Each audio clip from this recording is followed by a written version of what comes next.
chew the fat and give our gut reactions on all things pop culture, film, TV and theatre. We talk to legends in the creative industry and those on the rise. We game old school.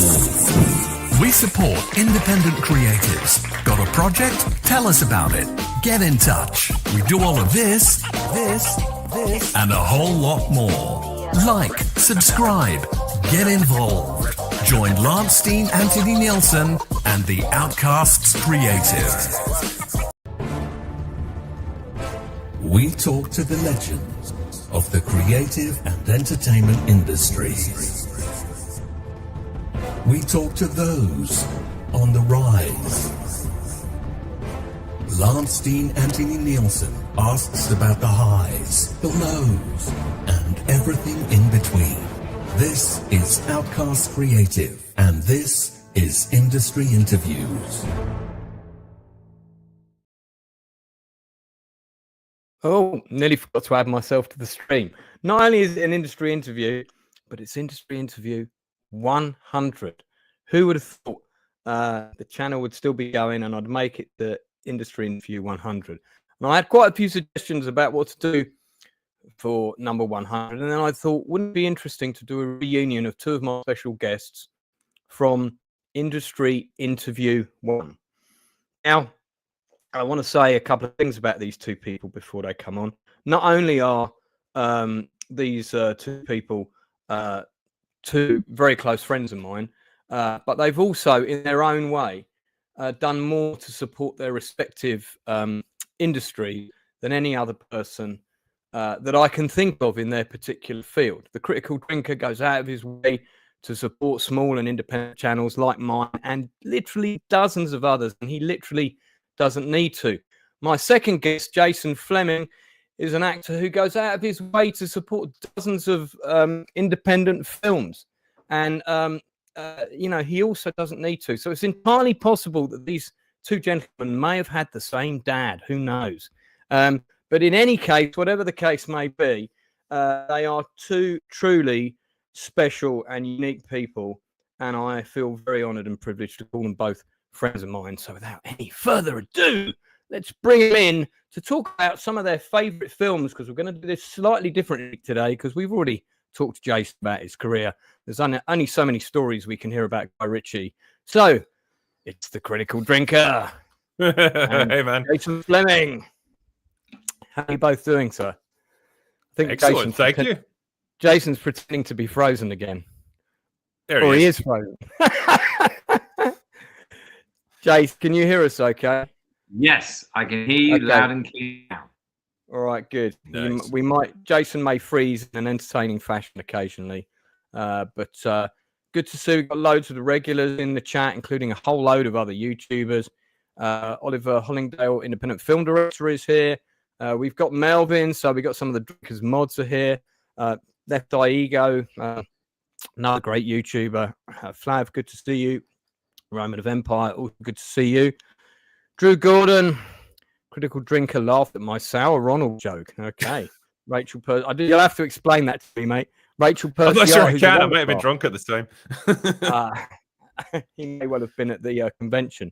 And, yeah, possibly. Drinker, especially grateful that you were willing to come on tonight, even though you've flown back from Florida, where many cocktails were consumed. It makes me feel like such a jet setter when you say it that way, but yeah, it was just I was away at the Comic-Con at MegaCon Orlando for the weekend. It was a lot of fun, but back in the UK, and it's nice that I was able to make it for this because we've known each other for a long time now. It feels like a decade, but yeah, it's just been a couple of years. But yeah, I'm glad I was able to come back for your 100th anniversary. It's pretty awesome. Makes me sound so old. I know.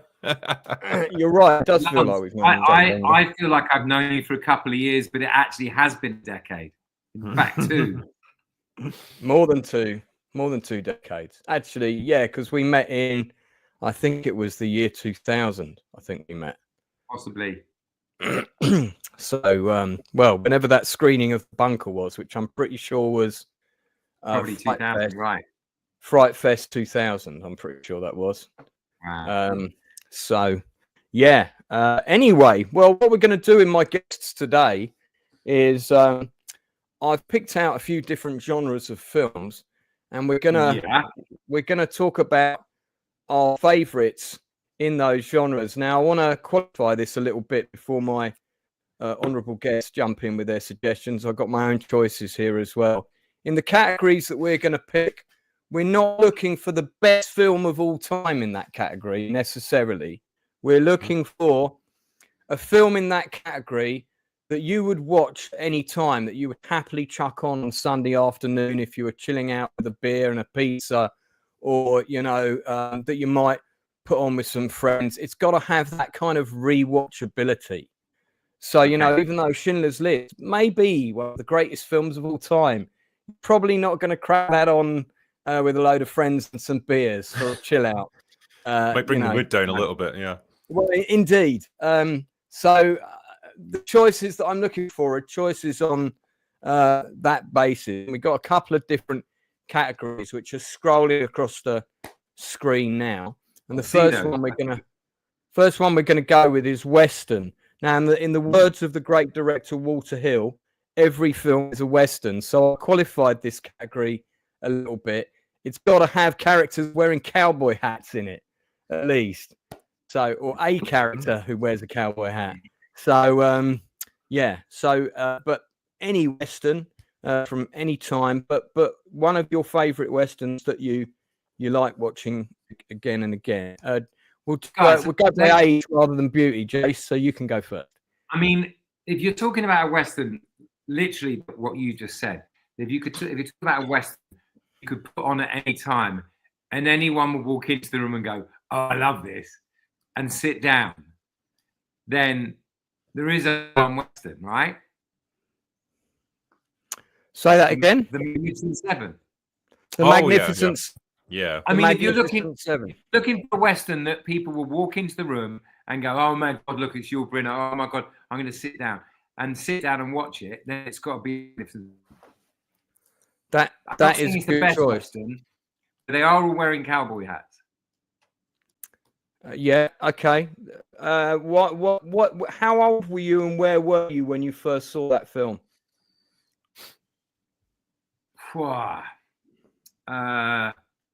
Tiny, I would say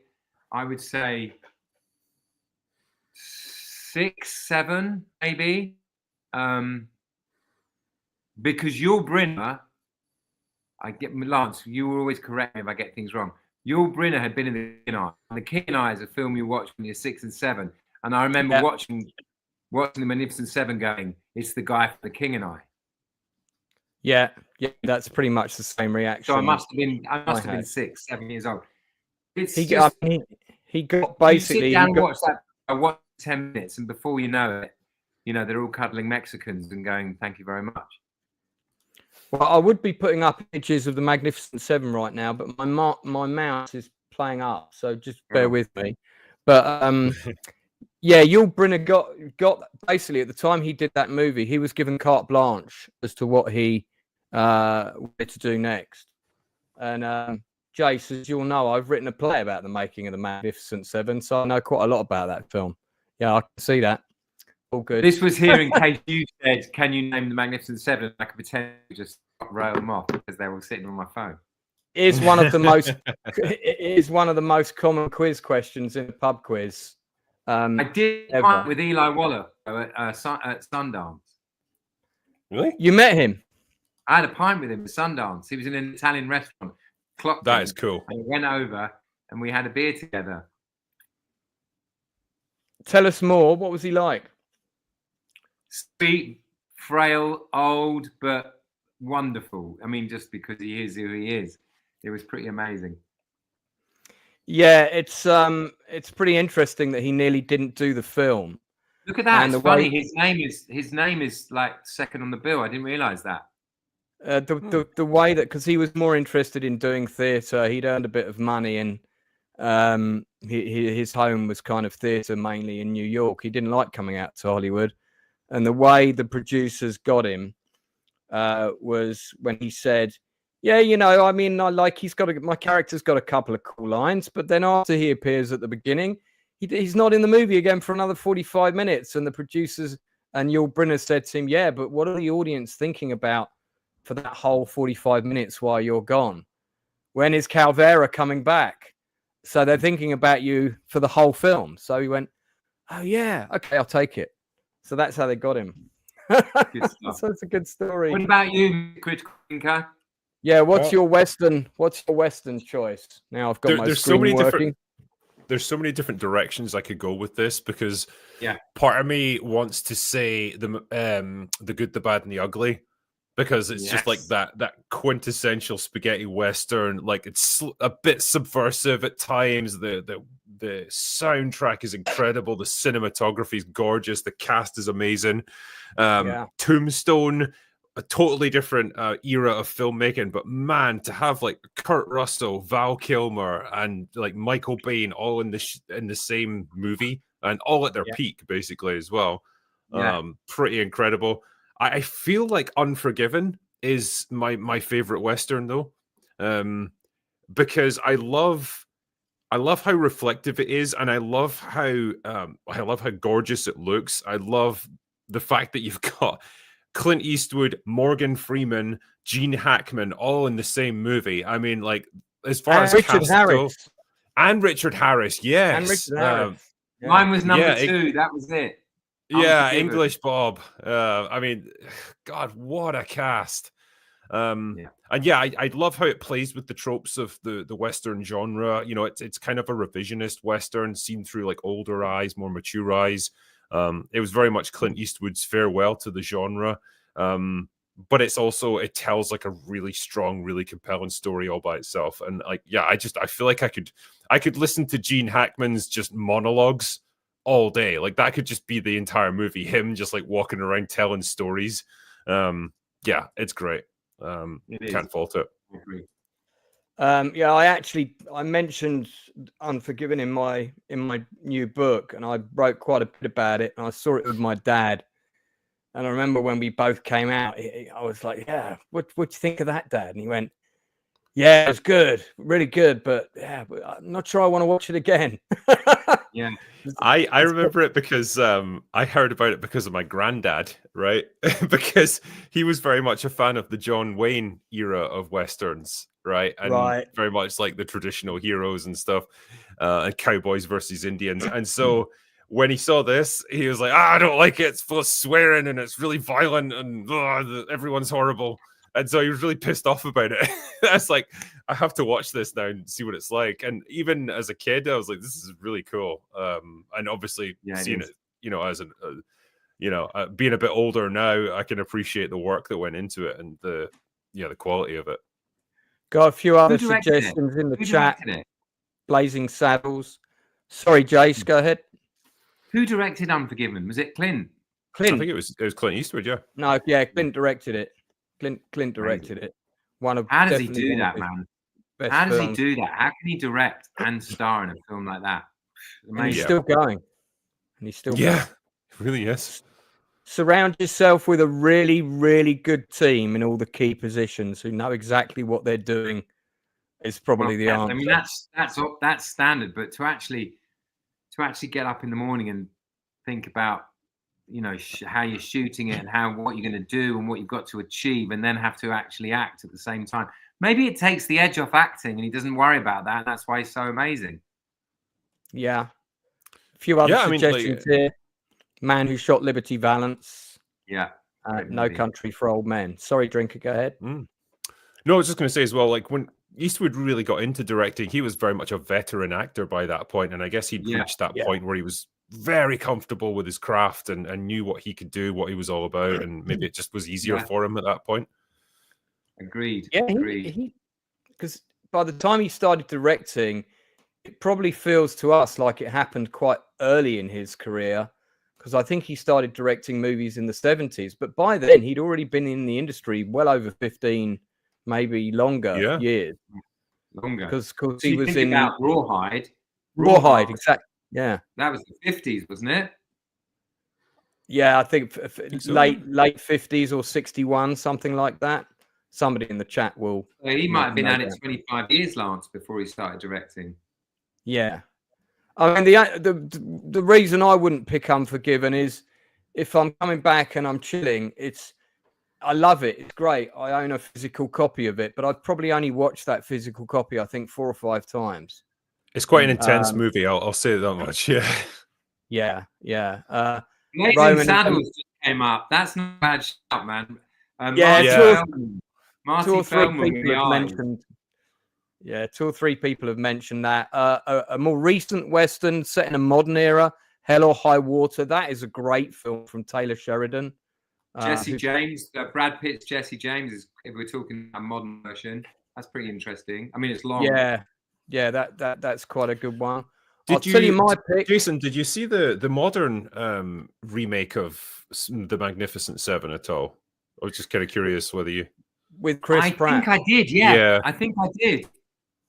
What did you think of it? I'll tell you the honest truth. The story's so good that I enjoyed it just because I'm watching it again. You know what I mean? The story, the story of David and Goliath, or the story of right over wrong, of like a small group fighting a bigger, more powerful group, is endures all time and actually endures quality to a degree. I mean, what did you think? I thought, obviously, it's not the original Magnificent Seven, but like I say, the story's so strong that I did it. Who was in it, Lance? The new one? It was Chris Pratt. Peter Sarsgaard played the villain, who I absolutely loved. I wasn't keen on him. I wasn't keen on his portrayal of the bad guy. He was a bit too unhinged psycho. I wasn't sure that was the... I don't know about that remake. Things like they put the Gatling gun in that kind of machine gunned the whole town, and there was some stuff like that I didn't really like. But there were other things about it that I thought were great. It looked beautiful. Yeah, the fact that we were back in that world, for me, was enough, I think. I enjoyed it. Yes, somebody else has mentioned the remake of 3:10 to Yuma. Yeah, see, I think that's a much better film than the remake. That's a good one, yeah. Yeah, really. That's that shot, 3:10 to Yuma, was shot on the same set as this film, which is my pick, Silverado. So this came out in 1985. It was kind of almost wrongly marketed at the time, so it did so. But I absolutely love this film. It was the first film I've not seen it on. You've not seen Silverado? You're joking. It was the first movie I ever saw on 70mm. I'm looking at the cast. That is one eclectic cast right there. Jeff Goldblum, John Cleese, Danny Glover, Kevin Kline, Kevin Costner. What? Man, sounds awful. That is wild. John Cleese has only got a small role in it. He's only in like 2 scenes. But the leads are basically Kevin Costner, Brian Dennehy, Kevin Kline, Scott Glenn, and Danny Glover. They're the leads. What is John Cleese doing? He's basically a British sheriff in one of the towns in the story. Okay. And I mean, his first line is, "As you've probably guessed, I am not from these parts." Yeah. And Kevin Kline's like, "You don't say." So he's look at that. But I really like it. I really the score by Bruce Brofton is absolutely fantastic. I've got the vinyl soundtrack in a box right behind me, and the opening sequence where the gunfire went off, and I was sitting in the Odeon Leicester Square. I can't tell you how mind-blowing that was to hear a gunfight in a Western for the first time, watching it on a 70mm screen in surround sound. And this was the sound for this was done by Lucasfilm, because Lawrence Kasdan, the director, and Lucas worked together quite a lot. And so they really did a good job on the sound mix on this film. So if you listen to the sound mix on it, it's perfect. And it's fun. Yeah, it's a fun movie. Be a good one for you to watch with the kids, you know. So it's the one I always kind of chuck on from time to time. And the guy who taught all the cast how to handle their guns was kind of considered to be one of the last living cowboys. Like he used to teach all the cowboys on all the black and white films how to shoot their guns. He trained people like Tommy Nix and there's on the Blu-ray, there's a great making of showing him training all the actors and stuff. So Nice. all the older cowboys in the film are all cowboys from the black and white movies. Yeah. So it's got a really Pretty interesting cast when you check their credits. You know, there's all these guys that were in cowboy movies in the 40s playing like the older kind of gruff guys in the film. Nice. Yeah, I think it's a really underrated movie. A couple of people mentioned it in the chat, but that's one I can just watch again and again and again. Have you seen it, Drinker? I don't think so. Like when I was looking at the cast list, I was like, no, I can't recall seeing all these guys together in a Western before.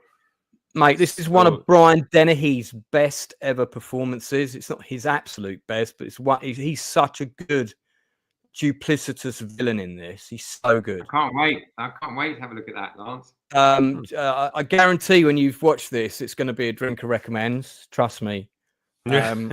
And the film looks so great, and the set is still there. And the set that was specifically built for this movie has been used in over 100 other films, most of them westerns, like Cowboy versus Aliens and stuff. So you know. Oh, okay. Yeah. So that's my one. Okay, we're going to go on to our next category, which was, I said, action or action comedy. Bit of a broad term. Mr. Drinker, what do you have for us? What's your pick? Good Lord, you want me to pick my favorite action movie? I mean, that's... Well, no, remember, I qualified this at the beginning. It's one that you can always go to and throw on.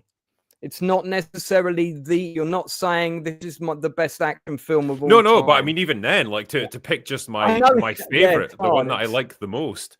This would be one that being probably in your top 100 films of all time, but not necessarily in your top 10. You know. Yeah, I mean, so yeah, like if I had to narrow it down, okay, so I'll give you my top 3 and then I'll pick my first. So top 3 would probably have to be Die Hard, because it's just perfect. Like I can watch that anytime, especially on Christmas Eve, and absolutely have a blast. Yeah, the action sequences are great. John McClane is like just the perfect antidote to like the overpowered 80s sort of muscle man protagonist. Cover. Exactly, yeah. It's good. I mean, you know, you can't tell that that's not John McClane, but it's uncanny, Lance. It's uncanny. I feel like I'm talking to Bruce Willis right now. Hans Gruber was just a superb villain. You know, again, not like something that had been done before. So great to see Alan Rickman's performance there. Second choice would be probably Predator. Again, like merging together sci-fi, action, horror, survival, and just giving us like this crew of absolute 80s beefcakes that can take on anything, and then suddenly they come up against a hunter that they've never experienced before. Like brilliant action scenes. McTiernan was at the top of his game when he did that one. And he directed Die Hard as well. So yes, exactly. Yeah, I've got a thing for John McTiernan movies. And the final choice would probably be Terminator 2. Because again, as a sci-fi action movie, James Cameron he could not be beat when it came to doing action scenes in that era. Like Aliens as well was superb. Arnold, again, probably the peak of his career. Excellent stuff. But did Cameron do The Abyss? Yes. Yeah, he did do The Abyss, yeah. He did The Abyss partly because he wanted to test the water effects for the liquid Terminator guy. So that's partly why he did. I've got to say, apart from the last 7 minutes, this has to be one of the greatest action. Well, I think it's up there with Die Hard. I really do. Apart from the last 7 minutes. Jace, are you talking about the original release or the director's cut, which is a lot better? Oh, mate. You're such a train spotter. The director's cut is the one where the tidal waves threaten the world, and the monsters. No, my one is the perfect movie. You know when she has to. Oh man, when she drowns and he brings her back, and then he brings her back to life, and you're just like, this is the best film I've ever seen. And then the spaceship comes out of the water, and you're like, huh? Yeah, that was a bit of a switch up. Apparently, the actress stormed off set when they had to shoot that scene because it went on for so long. and she was Oh, man. she was getting a bit Yeah, pissed off with being slapped around by Ed Harris. And She yelled vowed- at. she Oh, vowed- wasn't it? I'd take a vowed slap never from to Ed work with Harris. Karen again. Stay alive. Stay Yeah. alive. Brilliant. Well, yeah, I think the Price of Reason has said Die Hard, First Blood, and Commando. And Okie Native First said Blood. the fact that no First one Blood. picked Quickly Down Under for Western or action comedy might be against the Geneva Convention. I think Quickly I've Down recommended that film to you, Drinker, Quickly Down Under. It's a wicked film, really good. No, it was because this guy would show up in every one of my live streams and recommend it, and eventually I caved and said, "All right, fine, I'll watch the bloody movie." And it was quite good, Yeah. actually. It was Tom Selleck. He was quite fun.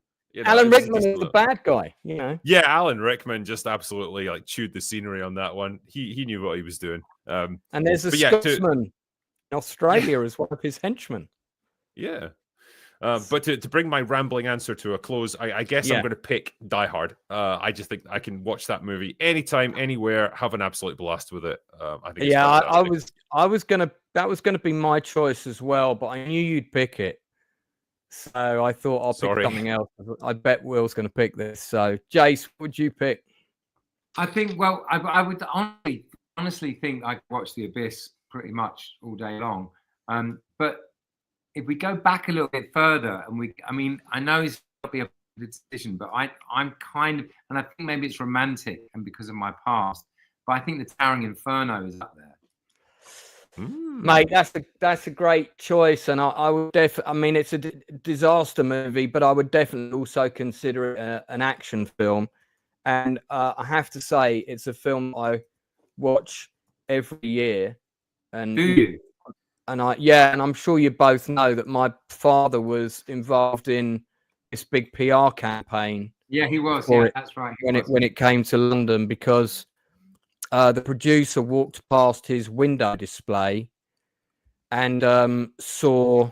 Hang on a second, let me share that individually. And saw my father's window display for New Swift fire extinguishers, and he had all this fire blowing up through the window with these huge blowers underneath with this kind of red ticker tape. It was very clever. It looked like flames.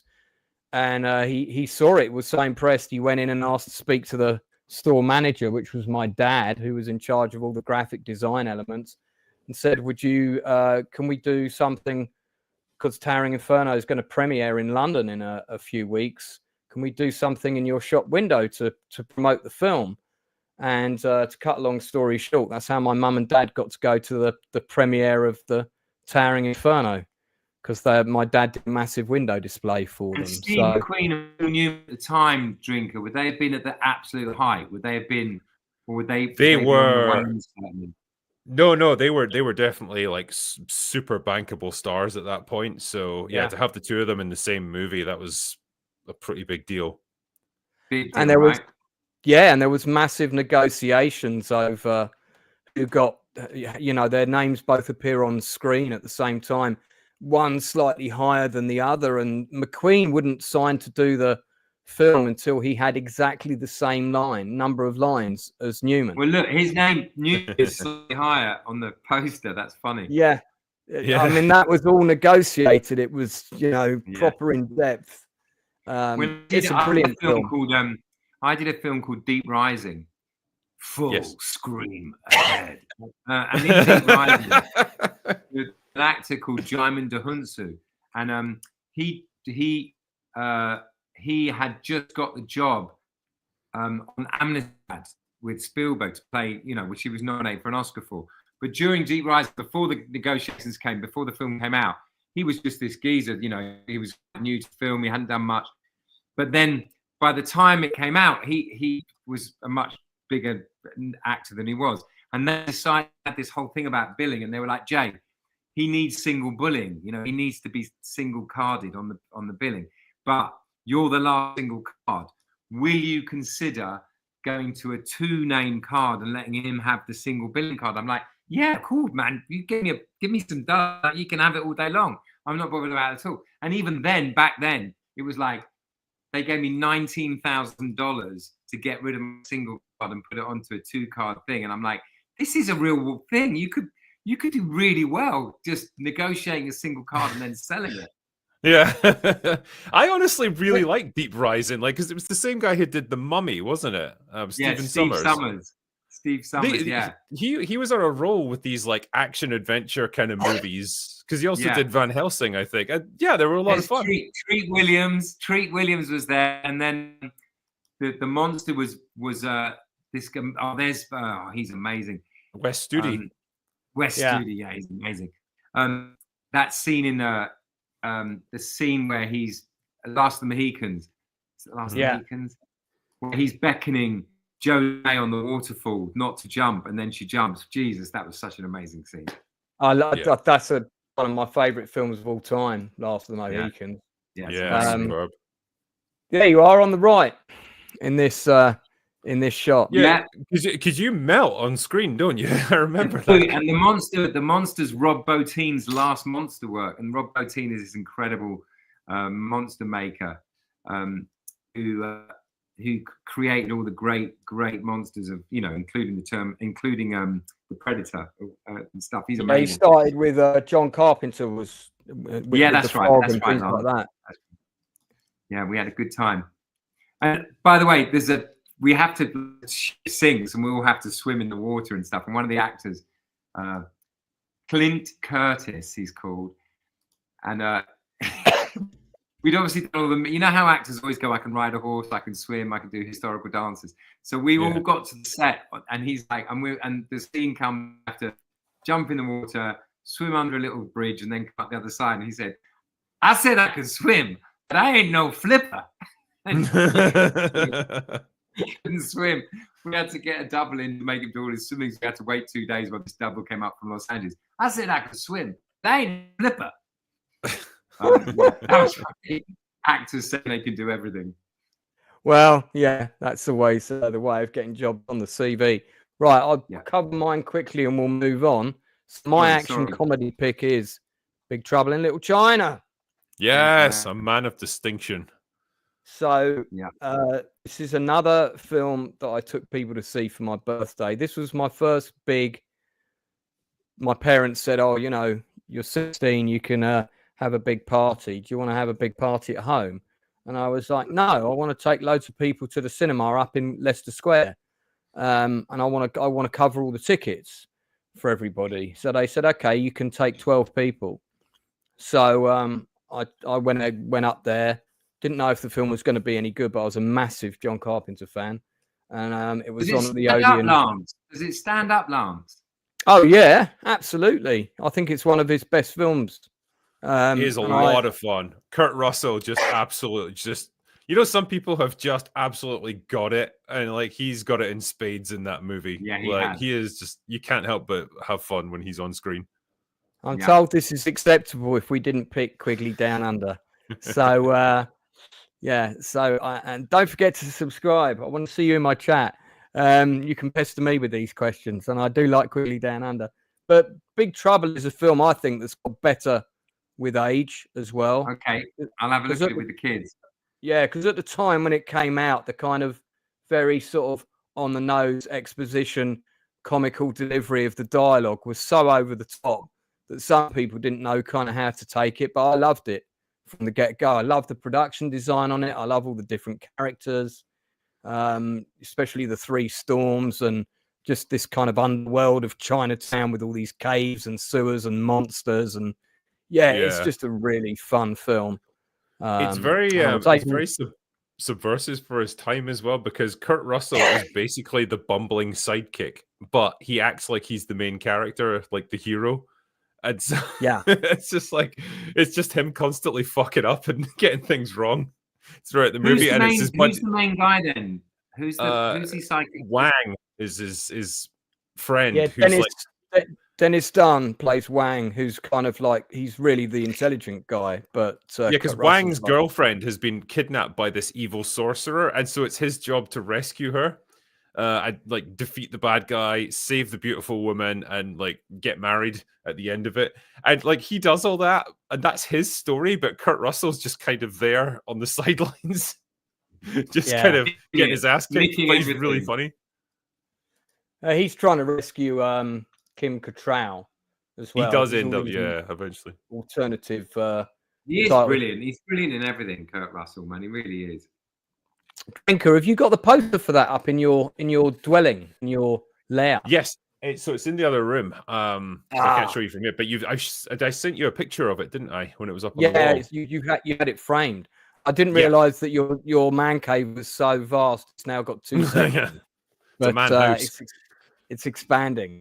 Lance was kind enough to give me an original theatrical poster for it, and yeah, I got it framed and then put it up on the wall. And like every time I walk past it, I just smile a little. They don't make them like that anymore. Okay, right. We're going to go to our next choice, which is historical epic. So this is big production. It's got to be based on something from real history. You can pick any time period of real history. So Last of the Mohicans, for example, which was a close choice for me, could be one of those. But it's got to be something historic. It can't be based on, can't be just set a time period, but completely fictional. So what choices do you have, Mr. Drinker? What have you got? Ooh, okay, good question. So being Scottish, I'm tempted to do the obligatory promo.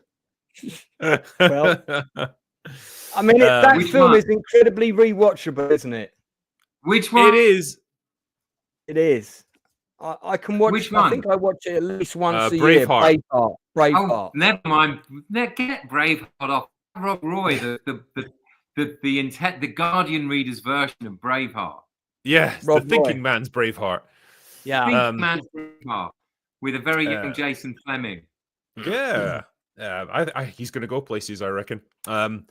Yeah, I also I've got a lot of love for The Last Samurai as well. I think Tom Cruise does a great job in that, and the storyline's great, performances are superb. Ken Watanabe, I love him in it. he's and good. the battle sequences are just awesome. I think though I'm probably going to pick Waterloo. I'm a big fan of that movie. The 1970 that was made. Yeah. Probably the most epic war movie of all time. I think they used an entire Soviet infantry division as extras in it. So you've got about 15,000 people in, for the big sweeping battle scenes.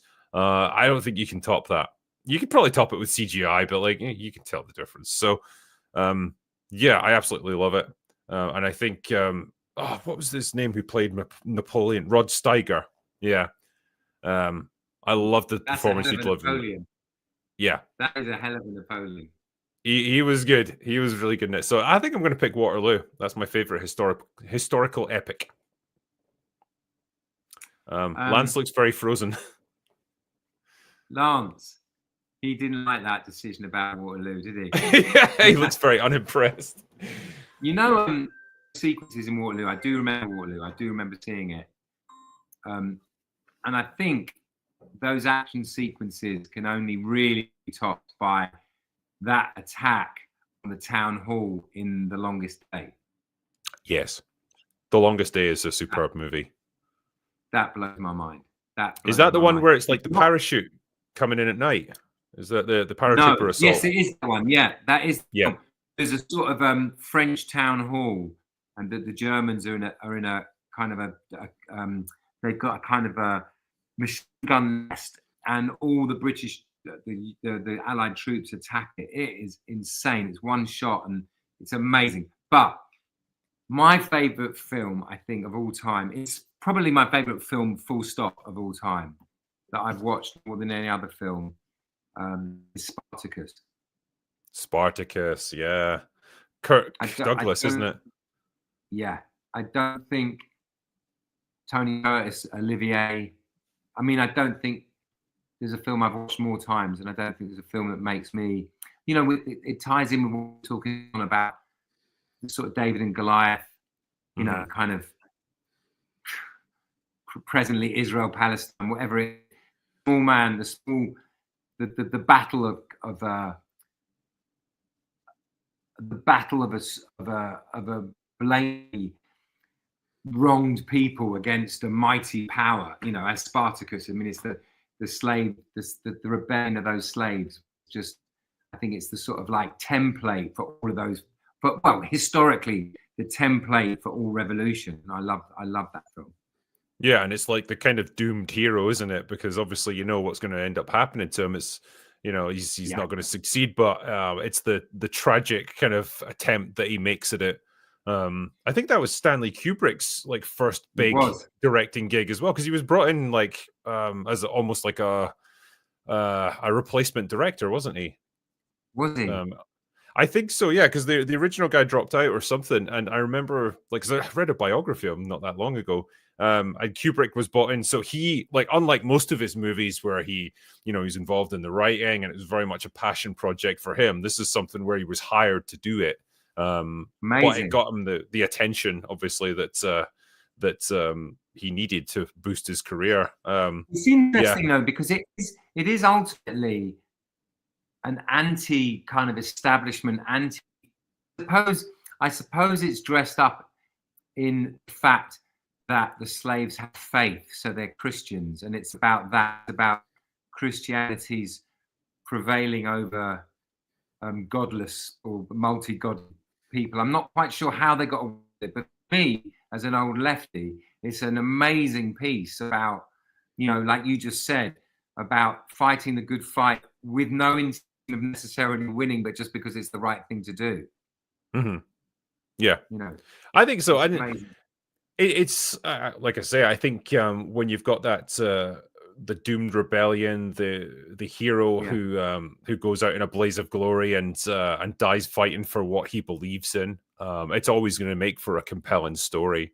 I mean, it makes my blood sort of makes me just thinking of that last scene of when they hold up the baby to Spartacus and they say, "This is your son, and he will live a life free." It makes me it's just very emotional. It's a very emotional movie, beautiful. Everything you want from film, you want it to educate you, move you, to thrill you, those are, the gladiator scenes, that were just literally nicked in for fame and put into, into Gladiator, it's the template for so many of those movies, and I loved it. I actually came quite close to naming Gladiator as one of my favorite like historical epics, because again, that movie takes some beating. Doesn't it? I mean, like, obviously Russell Crowe's like standout performance of his career, or one of his standout performances. The last time that we saw, I want to say Laurence Olivier, it wasn't. What was the not Peter O'Toole. No, it's these like big Hollywood drinkers. There's quite a few of them. He died in the bar in Malta, didn't he? He did, yeah. He died after necking a bottle of rum and challenging British sailors to an arm wrestling contest, and he beat them apparently. Hold on, I'm going to bring this up. I don't know why it's escaped my mind. Oliver Reed. Gosh, ridiculous. It was amazing. It was a beautiful film as well. I mean, the latest one had Christ, what timing for to have a power outage? Is that what happened? Just like everything just went down. We're chatting away. We're fine. I mean, that's fine. I knew you would be. I was going to try and think up the next category and be like, "Oh, what's your favorite horror movie?" Well, they're all scrolling along the bottom. Are you still on Waterloo? Would you be quiet now, Lance? We're in the middle of the conversation. You're catching up. But it wasn't really fair. It wasn't really fair for the second movie, because the first movie was so unbelievable and the performance was so incredible that, Gladiator 2 was only, I had problems with it, but it was very difficult for it to come anywhere near what Russell Crowe and Peter O'Toole, your man, Oliver Reed had managed to create. It's incredible. I think, I guess because so much time had passed between the first and second one, like my question when I heard that it was happening was, why are you doing this now? Like, why have you waited so long to make a sequel? It just seemed like such a strange choice. Did it make any money? Did it wipe its nose, or not really? I don't think so, because it was an expensive movie to make. I think it was sort of like close to breaking even, but I don't think it made big bucks that they were hoping. Yeah, so it cost 300 million to make, and it brought in 460. So yeah, I don't think that broke even. This is correct. I was momentarily transported to the Battle of Waterloo. Because I was just about to say, when you mentioned Waterloo, they had to pause filming for a week to allow the Russian army to pass through to invade Czechoslovakia. That's one of the big stories about. So obviously, because I was about to make a comment that was negative to Russia, my power went down. What can you say? Yeah. Did you finish your coverage of Waterloo? Good choice, by the way. Great film. Yes. Did, and then I moved on and said that Spartacus was the greatest film about the little man fighting the big man, and my favorite film of all time. Spartacus is your favorite film of all time. Agree, absolutely, 100%. It's the film I've watched the most. Do you know, the first time I saw that, I think it was played on New Year's Day sometime in the 70s. And I was all excited and was, oh yeah, great, been looking forward to seeing this. And it's quite a long movie. Yes. And I fell asleep in the armchair. And as I woke up, the big battle at the end had just finished. And I was so annoyed that I missed it. Of course, a physical copy of it. She was holding the baby up to yeah, with all the road full of everybody being crucified. Yeah, this was also written by somebody who was blacklisted at the time. Funny, I think I remember this. Yeah, Donald Trumbo. Shut up! Yes. It wasn't called Donald Trumbo. Well, it's Trumbo, isn't it? Wasn't his first name Donald? Was it? Dalton. Anyway, Trumbo, the guy who had the film made about him. Trumbo, I forget his first name. I think it's Dalton. Yeah. Dalton Trumbo. Sorry, not Donald. Okay. Dalton Trumbo. He was blacklisted. At the time. It's interesting, Lance, you say that, because we were just chatting about. I don't understand how it was allowed to be made, because it seems like such a rebellious movie. But then I sort of thought maybe it's because it's about, the success of Christianity against the ungodly masses, but for me it always represented the voice of the small man fighting the big man, and the modern similes that brings. It was amazing. I always found it amazing as an old lefty that it seemed to represent every single rebellion and every single unfair fight that the working man ever had. Yeah. No, well, that's fair enough. Price of Reason says don't laugh, but I think the 10 Commandments is good. By the way, 7 hours long. I think you're right. Price of Reason. I quite like that film too. Yeah, I mean, it's very epic in for that, for sure. I always liked Charles. Tony Curtis does this amazing poem when the slaves break out and they go to the hills and they're eating fruit, and there's a sort of footage of one holding the other way. He's doing a handstand on another guy's hand, and they're in the hill, and Tony Curtis is playing this harp, and he sings this amazing poem about when the winds blow through, then our people will be free. I mean, it's proper lefty stuff, it's amazing. Somebody else's choice here is Gettysburg. That is a good film. I was lucky enough to see that at the cinema, both parts of it, in fact. Have you seen that one, Drinker? I don't believe so. No, I was wondering actually. Do we have war movies as a category, or? Well, historical epic could be a war movie, couldn't it? Okay, you probably missed then with your blackout. You probably missed me saying that The Longest Day might top some of the war scenes in Waterloo.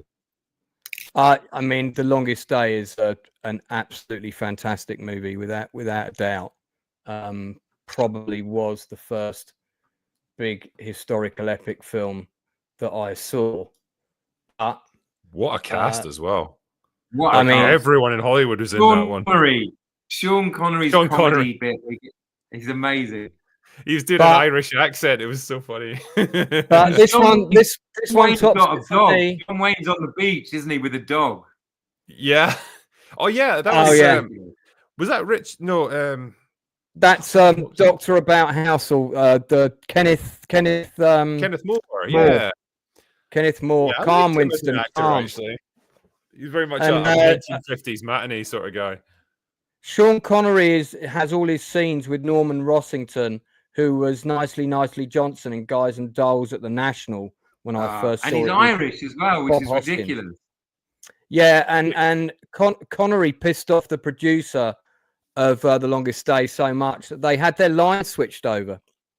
Oh my God! He's Irish. So, to be sure, yeah. he said. Yeah, the producer and Connery didn't get on that film, and he tried to cut as many of Connery's lines as possible. But my choice is Bridge Too Far, which also has Connery in it. Yes.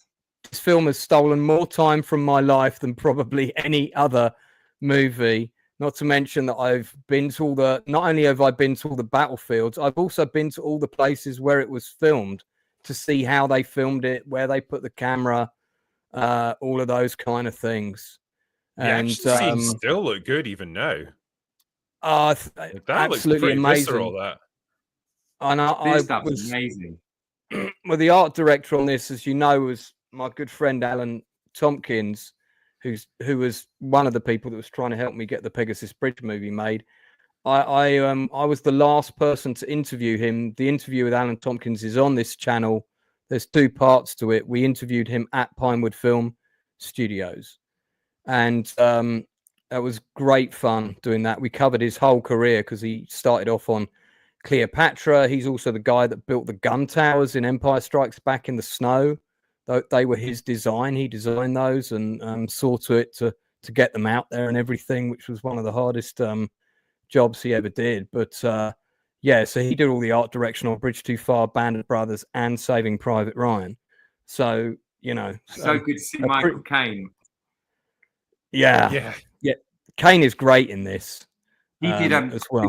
I did a dreadful film with Michael Caine called Stonehurst Asylum, and he had to do this speech about the asylum to Ben Kingsley. And he said to me the night, he went, "Here, Jack, could you do me a favour?" This is the night before the scene was being shot. He went, "Have a look at that speech I've got. It's not well written, and I can't for the life of me get a hang on how to do that speech. So will you have a look at it for me?" And I went, "Yeah, of course we'll." So I learned it overnight, and then the next day we're doing the rehearsal about 8 o'clock in the morning before we, they're just setting up, and then we're doing the rehearsal. And Ben King goes, "So, Michael's character, Michael, what's the history of this wonderful building?" And he goes, "Tellingtonic." And I go, "Well, in 1652, and I do the whole thing about the history of this building, and then they go cut, and then the director goes, "Michael, that was your speech that Jasper said." He goes, "Well, I think it's better if he says it, because otherwise he's standing there like a cunt."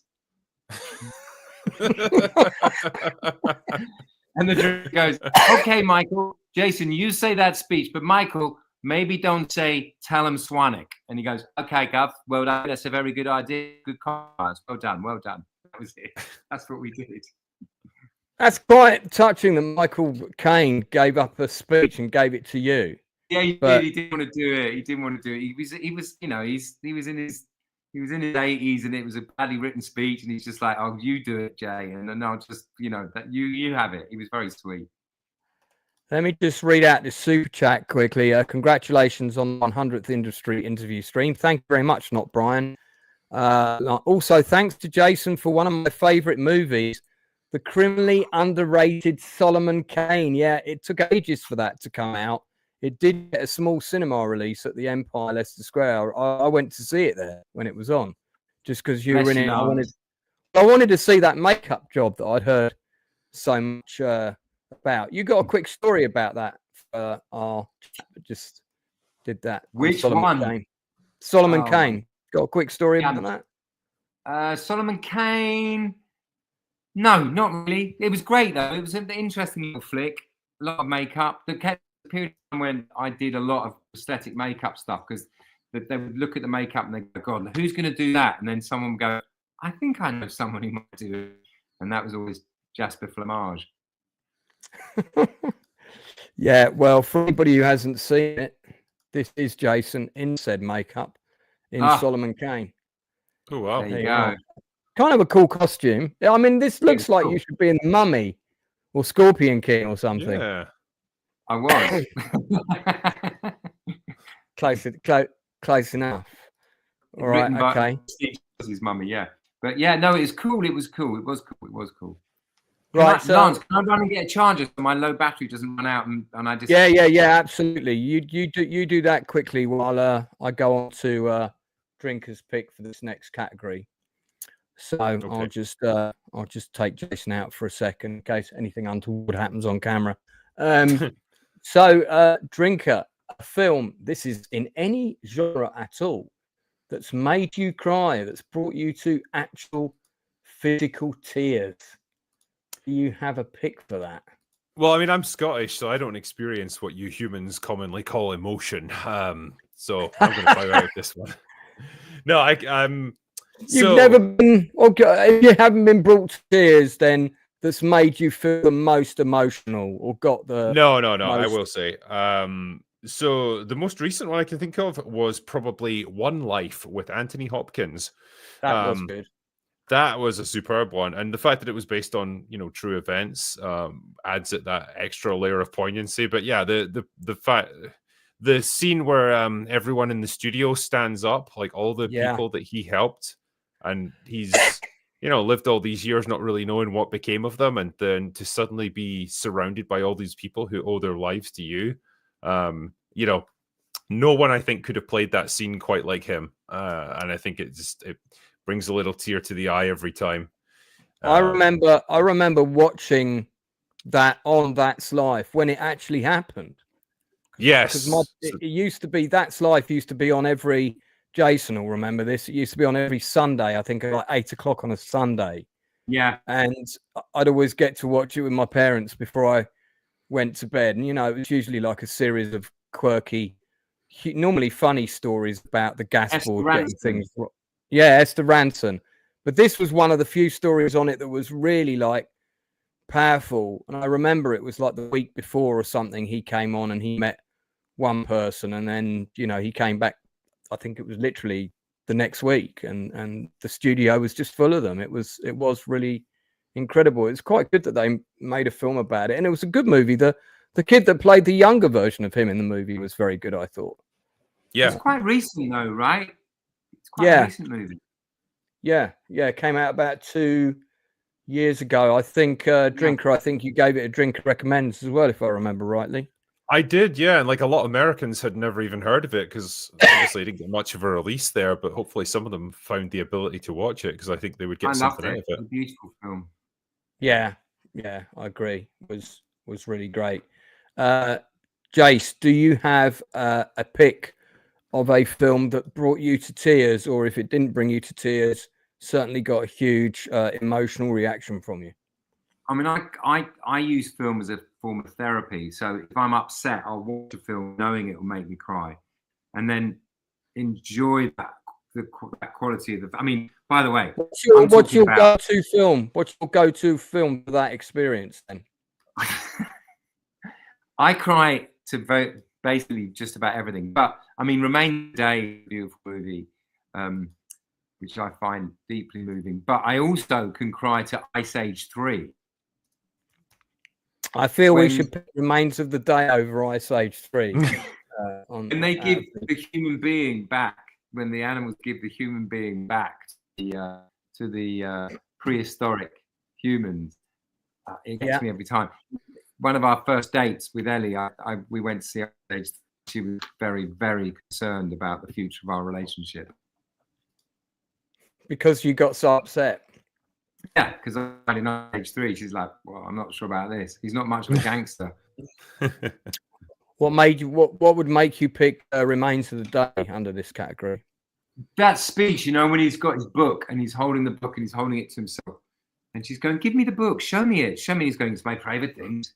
It's my private things. I'd rather not show you." And I just find that his loneliness, and the sadness of his existence very moving.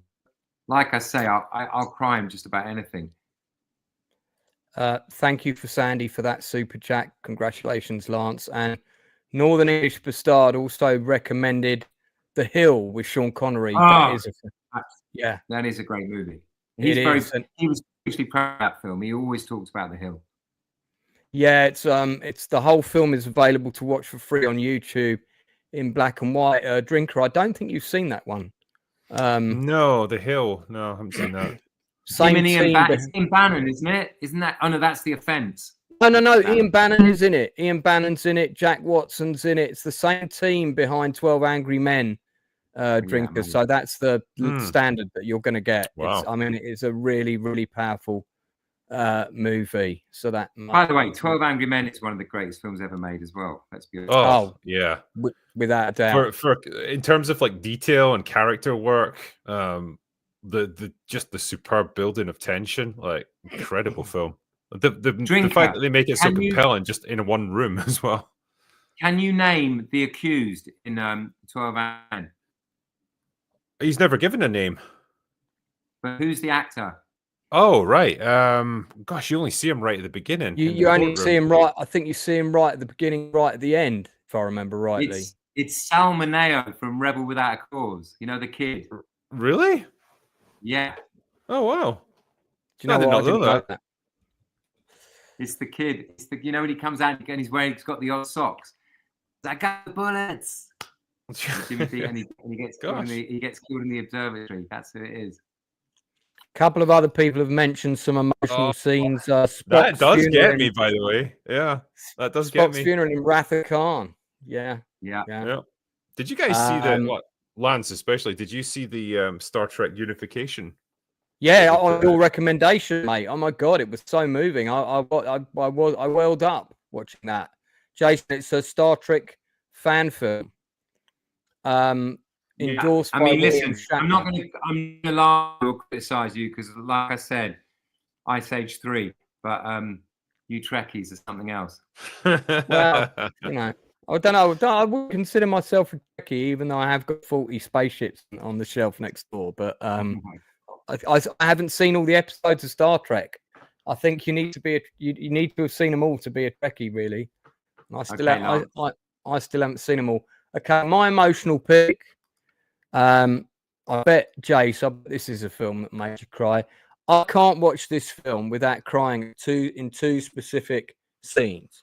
It's always the same two scenes. It's when two different people die in the movie. That's Cocoon. So, really? yeah. The scene where Rose, because she didn't go into the Fountain of Youth, she's got dementia, she's quite frail. And, they have the argument, and played by Herta Ware, who, by the way, if you look up the life story of that actress, incredible life story. Great movie.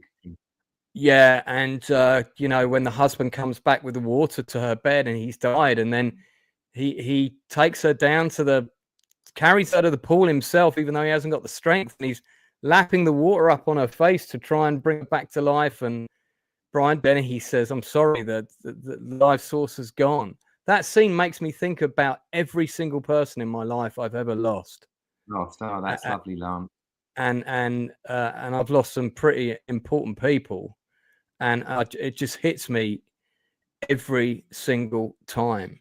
And I remember the first time I watched it with my ex-wife, just like a massive tear went down and she said, "You're crying." And I said, "Yeah, this film, it just, and then the scene where the alien dies, probably the only film where an animatronic puppet has made me cry would be Cocoon. E.T. E.T. Yeah, I don't know if I think I was too old. Cried in E.T. I don't think I did. I didn't see it on first. Lance, that's rubbish. You cried. I didn't see it on first release. I missed it on first release. And it's white, and Drew Barrymore's holding E.T. and he's all white, going. I mean, that is a great scene. It made lots of people cry. They didn't tell Drew Barrymore either, did they? That this was just like a toy puppet thing. So apparently, she got legit upset about it, thinking that he'd really died. Oh my God! Probably traumatized her for life. Who directed Cocoon, Lance? It was the second film of Ron Howard. Wow, yeah. Wow. After he'd after he'd done Splash, and both his mother and his father are both in the film. They've both got speaking cameos. Wow. I think And the last time incidentally, the house with the swimming pool is currently up for sale in Florida. So, Drinker, you know, if you need a second home, that's it. My vacation home for the winter. Yeah. The last time I saw Cocoon, I must have been about 12 years old or something. Like, it's been so long since I've seen that movie. I mean, I remember the plot of it. It's like the aliens like help these old people to grow younger again and give them a new lease. Well, on not life, not intentionally. It all happens by accident because they're sneaking in from the old folks' home to go and use the pool next door. Yeah. And they rent the house out to rejuvenate the cocoons in order to make them ready for space flight. And the rejuvenation process for the cocoons, if you go into the water nearby, it will rejuvenate anything around it, including the old folks who decide to go and have a dip with them. So, that's nice.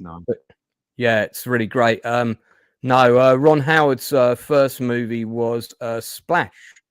I think. I don't know if he did Grand Theft Auto. Yeah. His first big studio film was Splash with Daryl Hannah. Yeah, that was Ron Howard directed that. Wow. But he may well have done Grand Theft Auto as well. I'd have to check that on IMDb. Okay, so we're coming up to... And of course, he's the ginger guy from the Fonz, which is amazing when you think about it. Okay, so we've got 2 categories left, gentlemen. I know you're having such a good time, but I'm keen not to keep you past your bedtimes. We'll push on. Comedy. This is a difficult one. Now, I want you to pick this choice on the basis that any time that you watch this movie, it will still make you laugh, even if you've seen it literally hundreds of times. I'm interested to see the choices in the chat. Now, I'm gonna go first real quick because I want to say my one in case anybody else picks it. So I'll jump in first quickly before we hear from the Scotsman. My choice, and I love all of the films by this particular group of creatives. And they were kind of mavericks in their day when they made this film. This is Spinal Tap. I mean, it started the whole pseudo kind of, fake documentary thing, mockumentary as it's called. So this film would inspire the likes of Ricky Gervais to make The Office and so on. The same team went on to make an absolutely superb film, which Drinker and Jace, if you haven't seen it as dog lovers, you've got to see Best in Show, which is they did this. Oh, mate, you've got to watch it. You will love it. And try and get the physical copy because the deleted scenes are brilliant. And they're all on the DVD.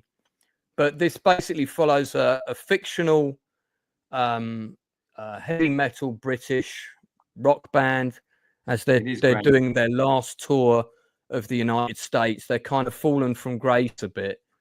And the inspiration to do this movie from Christopher Guest, who also stars in it, and he directed it. No, he didn't direct it. Rob Reiner directed it, but he co-wrote the screenplay with the other lead actors because a lot of it was improvised. He said he basically was watching Iron Maiden in the lounge when they were waiting for a flight, and the manager and one of the members of the group were having an argument, and he was going, "Where's your bass? Where's your bass guitar?" "I don't know. I left it at the other airport." "What do you mean you left it at the other airport?" "I left it at the other airport." "But it's your bass guitar. Why don't you have it? We've got a gig in a couple of hours." "I don't know. I left it at the other airport." And he basically said, "I could have watched the two of them talk all day. So I started making these notes and creating these characters." And that's how This Is Spinal Tap was born, by him watching Iron Maiden have a bit of a Barney over a missing guitar when they were on their way to the next gig. So you both have seen this movie, right? Yes, I love Spinal Tap. I've seen it a long time ago. Yeah, that's the whole like dial it up to 11 thing came from, isn't it? Like all our amplifiers go up to 11. These go to 11. So that's my one. So I'll do that quick. So Drinker, what would be your go-to comedy to whack on an afternoon to chill out that would definitely make you laugh? I'm glad you didn't say it was whack off. That's something. No, very that's different. that's a different category, which we may not have time for today. Yeah. I referenced Tropic Thunder a lot because I consider that one of the last really good comedies that we ever got out of Hollywood. It is genuinely fantastic. I think Robert Downey Jr. will never be surpassed doing that kind of thing. But I've got such a fondness for the Hot Shots movies, especially Hot Shots 2. It's just a send up of all the big Rambo action movies from the 80s, and Charlie Sheen is just absolutely perfect in that role. He's so deadpan. He plays it like a complete, he plays it as if it's a serious drama, and it's just great. Like all the stupid slapstick comedy, all the little gags. It's awesome, and it never fails to make me laugh. Is that the one where they've got the body count going up? Where he's doing the machine gun, and then at one point he machine guns men in a playground, and they fall down the slide and fall off the at one point, and... he runs out of bullets, so he just grabs a pile of them and throws them at the enemy soldiers, and they all go ah, and just keel over. Yeah. Oh, it's great stuff. Yeah, I saw it at the cinema. I think they parodied a lot of Top Gun stuff in it as well, didn't they? They got the jets I'm flying down 3rd and Main, and he's bombing down the streets of New York. I don't know if that's in the first one or the second one. That's the first, yeah, because the first one's basically mocking Top Gun, and the second one's all about the Rambo movies. There you go. Yeah, I need to watch these again. Yeah, good choices. Mine actually, Airplane or Airport, Airplane, I think they're called. Airplane. Airplane, yeah. I mean, they're same, the same. it's the same team. I think it's the same team. Yeah, it's the same people, yeah. Because they did that. They did Hot Shots and they did Scary Movies. Maybe Airplane was first. Airplane was first, yeah. That was from the 80s. They were parodying all the airport movies. Yeah, with the nun and the guitar and the guy. Oh, it's just so good. So good. No parking in the green area. No parking. So I mean, it's just great. I love and then that. there's the guy. I mean, I've got 11-year-old twins, so I've just done 10 Christmases of Home Alone. You know what I mean? Oh yeah. And there's not a minute of it that I regret or go, oh, here we go again. There's not 1 minute. Look, I was in a second-hand shop in Brighton, and I saw this Blu-ray box set, and I thought, oh, you know what? It's only a few quid. I love that. It's the box set of all the airport movies. Wow. So, the one where how many are there? 4. There's 4. Airport 77, where the plane crashes into the water because terrorists try to take it over and it sinks, and they have to use balloons to raise it. Actually, I thought that was a pretty good movie. The worst one is the Concorde one because it's 1980, so they're trying to do all these kind of cool blue screen effects. Really, everything's got really thick black lines around it with the model planes and shit. Really has aged well, especially scaled up to Blu-ray. But I always thought Airplane and Airplane 2 were great. Airplane 2's the one that's got William Shatner in it commanding the control tower. And he's batshit crazy. Yeah, because he's based on the moon, isn't he? Yeah. Because Airplane 2 is like a space shuttle or something, flying backwards and forwards to the moon. Isn't it? Who is it plays the guy when he goes, looks like I picked the wrong week to give up Smith. Oh, that's Burgess Meredith. Lloyd, isn't it? Not Lloyd. Yeah. Not Christopher Lloyd. Oh, what's the other one?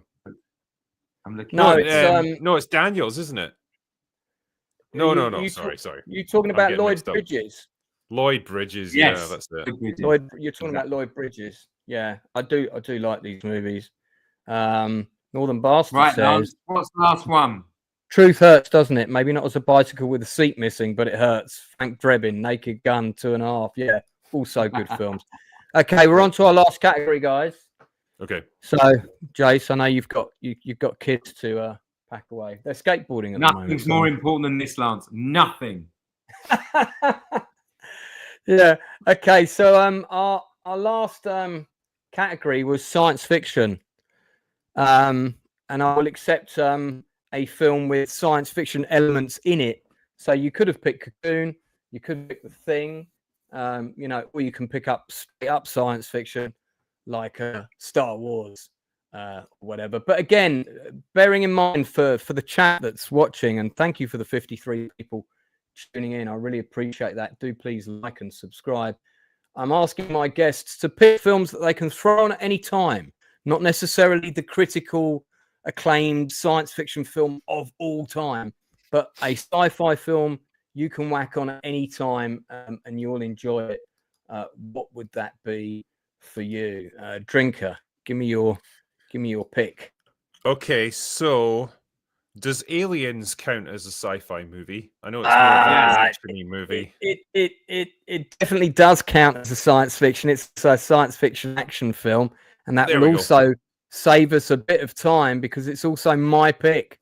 Okay. I mean, that movie, I could watch that at any point, any time of day, and have a blast with it.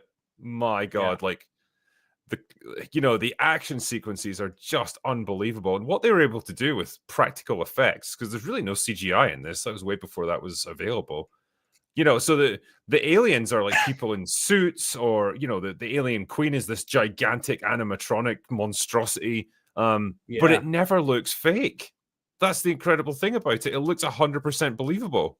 Love it. Still looks great, the film. And I think it's a great continuation of Alien as well. They didn't just try and do another horror movie. They said, where can we take this logically? And it's like, well, okay, let's up the numbers here and introduce a bit of action to it. And wow, what a job they did. Yeah, I was at the very first public world screening of this, which Gale Ann Hurd and James Cameron organised at the Odeon Marble Arch at midnight before they did these kind of early midnight screens, because they wanted to see what a public reaction was going to be like to this movie, because word on the street was it was going to flop because the shoot had been so arduous and the British crew were quite pissed off, and they just started spreading rumours that the film was going to bomb. And that audience, within 10 minutes of watching the movie, was so, you could have heard a pin drop in that cinema, and you're talking 1,200 people, because that was the biggest cinema in the country at the time. It had the biggest screen as well. Left to right was about 5 houses on a street, 5 detached houses I'm talking about, and really high, the screen, massive. And unbeknownst to me, Cameron and Gale Ann Hurd were sitting about 4 rows behind me when we were watching the film, because we were upstairs in the upper circle, and that's also where they sat, and we were near the back, and they were on the back row, so they could watch the audience. And there was a couple of the actors there as well. I mean, just the audience response, watching that film with a live audience like that for the first time, just incredible. What do you think of the extended edition? I'm always a bit torn on this. I love the sentry guns. I've said before, I don't necessarily like the insight into the colony and what happened there. Right. I like the idea that you go in blank and you don't know what happened, and then you gradually have to piece it together with the rest of the characters. So I'm half and half on it. I would keep the sentry guns perhaps and ditch the colony section. Yeah, I think I would agree with you. The sentry guns are great. We probably don't need the colony scene, or we could have just had the scene with the colony scene getting the signal, but then not show them going out to the ship. Yeah. So you've got that contrast of it being full of people and then there's no one. But just to add to your conversation, you two. Yes, Aliens is one of my greatest films of all time, but also in that sequence at the beginning when they're sitting at the table, and Lance, you've got to work out who he plays, but Ellie, my wife's dad, Blaine Fairman, is in that scene, and he plays. No way! He's in it, and he passed away this week, so it's kind of a beautiful finish to your podcast that we're honouring all three of us, Aliens, and Ellie's dad, Blaine Fairman, is in it. He's one of the people sitting around that table. He's the doctor. Yeah. Right. God, that's kind of nuts that he's in that scene. Have a look at it later, Lance, and you'll see him. But he's there. He speaks. He's like, but what I was doing was I was trying to look up his character name, but he's listed as one of the cast, but he's not listed as a character. Yeah, and just on behalf of the channel, and I'm sure the 54 people watching, our sincere condolences to Ellie Bless on the him. passing of her dad. But Who's in Aliens, which is a great thing, right? life well lived. Yeah, that's. I mean, oh man, I would have like been quite happy to be one of the kids running around in the scene that was cut initially. Just to have been on the set on that film. Lance, did you see the Aliens Expanded documentary, like the making of? Yeah. Have you seen it? Yeah. That is incredible. A brilliant piece of work. I know more Aliens about that Expanded? movie. Aliens Expanded. It's like a 2-hour making of documentary that came out maybe last year. You can still pick it up on Blu-ray and stuff. Yeah, they did a crowdfunding campaign for it, if I remember rightly, and amazing. They interviewed everyone really that's alive. Still. Yeah, everyone that's still around. Really fantastic insight into all these different things. Loads of behind the scenes. There was a lot of behind the scenes material shot for it already, but I feel like we saw more that we hadn't seen before. Yeah, that's exciting with that. And it's kind of like this fantastic movie in its own right. Yeah, really. Who did the monster film. Work in that? Was it Rob Bottin or was it anyone like that? Those great monster guys? No, Stan Winston. Yeah, I think. Did all the great monster things. Like he did Predator as well, didn't he? Yeah, he did the second Predator costume. Yeah, let's not talk about the first one. Not the crap one with the big chicken beak on the front. Yeah, that Jean-Claude Van Damme was using and did a bit too much of the Charlie. It's funny though, like because in the documentary and stuff, like Cameron talks about like the final fight between the alien queen and like Ripley and the big power loader. And he's like, if we could do it today, we'd have CGI available and we could make it much more like action-packed and kinetic. And I just thought, no, leave it. It's so much better with physical props. Absolutely, Jason, comment for you in the chat here. Nice to see Mr. Flemyng here. Adore Boiling Point, one of my top 10 films. Mate, I recommended that film to Drinker and said, you got to watch it. And as soon as he watched it, he did a Drinker Recommends video on it. Yeah. And the viewing figures, within 48 hours of your video dropping, the viewing figures on Netflix doubled, I think. Good. So it deserves you had a it. massive impact on that. Yeah, because I followed that up to see. I was really interested to see what impact that your review of it got watched like over 1 million times, I think, or something. It was a lot. You want to stop wanking on about his review and talk about my performance? Yeah. Let's talk about your performance in that. Your performance was excellent. Steve Graham as well. Like, I mean, the two of you together was superb. Can't with Steve, man. And whenever he throws me a bone, I'll grab it. You know what I mean? He's brilliant. He's great. Yeah, he's a nice man. Is Steve Graham? He's a good man. Well, look, guys, it's been thank you so much, guys. It's been like chatting down the pub. I want to thank everybody for coming on the channel as well. Don't forget, the Outcast Creative channel is not just a review channel. I am here to support independent creative people.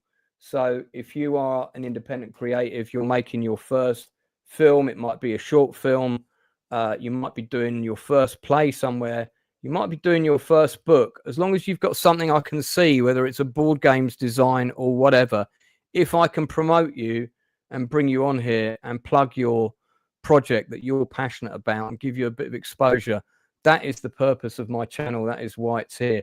I also collaborate with other YouTubers all the time. I'm always inviting people on. I'm always doing different topics and things. So again, if you're a YouTuber, I don't care how many subscribers you've got, whether you've got 10 subscribers or 10,000, I don't care. As long as you're passionate about a topic that I'm interested in, you're very welcome to come on my channel. We don't have to agree on politics or anything like that. As long as we're both interested in films and TV shows, you're very welcome. I see Gary Bolter from Australia, Outcasts Australia, no less, is here in the chat, responsible for many of my video intros and things like that. Thanks for popping in, Gary. So yeah, do come along. I'll tell you what, when we have Industry Interview 200, it would be great if you two could both come back for that. Yes, and we'll talk about something else. Jason, similarly, if between, I know you've got several projects that you're producing yourself and a couple of things that you've written. If any of those are ever coming to fruition, this door is always open to you. Come on here anytime, and we will great to spend a bit of time with a good drink as well. It was really lovely to have time with you, mate. It's an honour. And well, I know that Drinker would be more than up for having you on his channel, I believe. Yeah, absolutely. If you're ever up for it, then I would give us a wee shout. I'm going to go and put the twins to bed. Yeah, someone gave him a great idea of doing interviews in the industry, and he's had a few people on himself. So I think he'd be very up for having you on. So definitely. And Roman of Empire says, buy my book. Yeah, I've got a book out called Silver Screen Journeys. It's about 102 films I've seen. You can get it on Amazon now, amazon.com if you're in the States, amazon.co.uk if you're in the UK. So thanks to my very special guests. These are two extremely busy people, and I'm very, very grateful for your time. Don't forget to always call the people that you care about and tell them that you love them, and we'll see you all again real soon. Lots of love, guys.